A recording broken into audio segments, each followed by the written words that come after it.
Nah, di video kali ini saya akan mengulas sedikit tentang pengalaman saya memakai lensa TT Artisan 21 mili f1.5.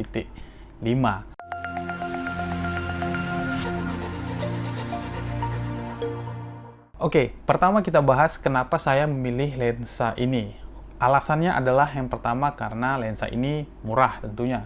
Saya beli dengan harga sekitar 2 jutaan dan itu baru, dan ini memang untuk full frame gitu ya. Jadi dengan budget segitu, lensa wide yang paling masuk akal harganya adalah TT Artisan. Saya sudah browsing, memang ada Sigma misalnya yang di 24 mili, atau ada juga di merek lain seperti ya mungkin lensa kit bawaannya Lumix, tapi ya tentunya tidak dapat f1.5 gitu kan. Jadi dengan harga segitu dan bukaan yang lebar, saya sudah dapat satu lensa yang cukup baik.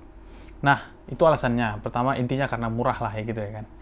Nah, yang kedua adalah alasannya karena lensa ini masih tergolong ringan. Walaupun sebenarnya beratnya tidak terlalu ringan seperti lensa-lensa pada umumnya, karena materialnya ini semuanya metal ya, solid sekali. Jadi sebenarnya ini tidak terlalu ringan untuk ukuran lensa 21 mili. Tetapi kalau dihitung beratnya digabung dengan bodi Lumix S5, ini masih bisa diangkat oleh gimbal saya, yang mana gimbal saya juga memang khusus mirrorless, nggak bisa berat-berat. Jadi sebenarnya dia tidak terlalu ringan dan juga tidak terlalu berat karena bahannya ini memang metal semua gitu.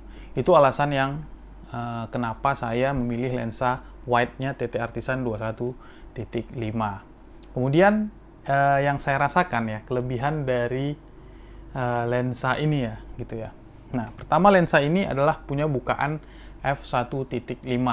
Jadi ini sangat bokeh sekali sebenarnya, walaupun f1.5-nya tidak begitu tajam gitu ya. Kalau yang membedakan lensa mahal dengan enggak tuh kan kita bisa lihat dari bukaan terlebarnya, dari diafragma terlebarnya itu tajam nggak sebenarnya fokusnya gitu ya. Walaupun sebelah belakangnya kan bokeh atau blur, tapi bagian fokusnya tajam nggak? Ternyata di f1.5 setelah saya perhatikan di TT Artisan 21 mili ini tidak begitu tajam, sangat soft sekali, sehingga saya jarang menggunakan f1.5-nya. Saya seringnya lebih ke diafragma f2, sehingga ini f2 ini menurut saya masih cukup tajam, bokehnya juga dapet.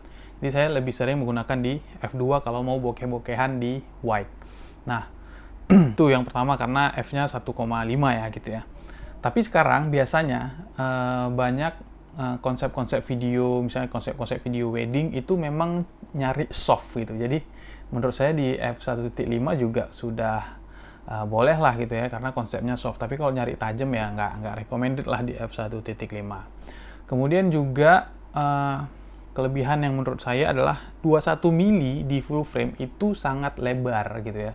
Karena di Sigma aja dia ada yang ngeluarin yang harganya sekitar 5 jutaan itu di 24 mili gitu kan.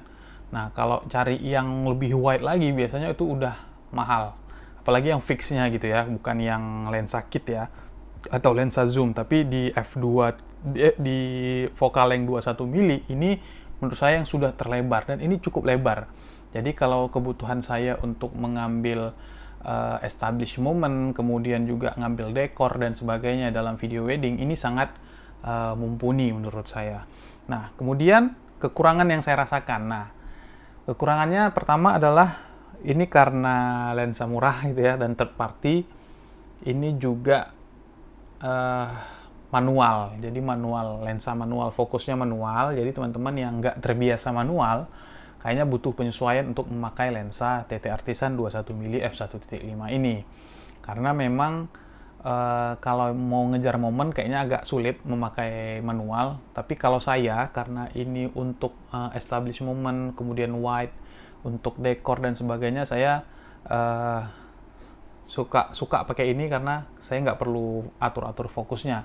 Kemudian juga kekurangan lagi yang lain yang saya rasakan adalah ini nih, tutupnya nih. Nah, tutupnya itu main puter seperti ini. Jadi kalau teman-teman mau cepat ngejar momen gitu ya, teman-teman harus mau ganti lensa nih, misalnya dari lensa fix 35 misalnya, terus mau ganti wide, Terus teman-teman harus pasang ke body, terus juga harus buka lensa itu muter gitu. Set gitu. Jadi lama, momennya keburu hilang gitu kan. Jadi ya kalau mau gonta-ganti baiknya ini yang bagian atasnya ini dibuka aja. Cuma hati-hati karena optiknya di atas, awas kena aja gitu kan. Nah, ini seperti itu. Tapi yang bagian sini juga flare-nya, apa namanya nih? Lens hood-nya ini juga metal, teman-teman. Jadi ini bisa dibuka jadinya seperti ini. Nah, lucu jadinya seperti ini ya. Bagusnya dipasang aja. Pasang jadi biar agak berwibawa lah lensanya gitu ya.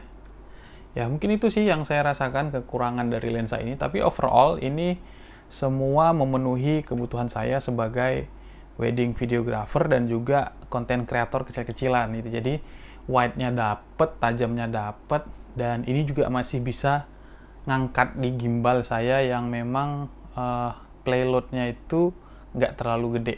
Memang hanya untuk mirrorless. Kebetulan saya pakai Zhiyun, saya juga udah pernah review bikin videonya cara pakai gimbal di video saya sebelumnya. Oke, mungkin itu saja ulasan review singkat dari saya. Hasil dari foto-foto dan video juga udah saya selip-selipkan di video tadi. Mudah-mudahan bisa memberikan pencerahan lah bagi teman-teman yang pengen membeli lensa wide khusus untuk L-mount, Lumix S5 atau Lumix lainnya yang full frame. Mungkin sekian saja. Terima kasih sudah menonton. Wassalamualaikum warahmatullahi wabarakatuh.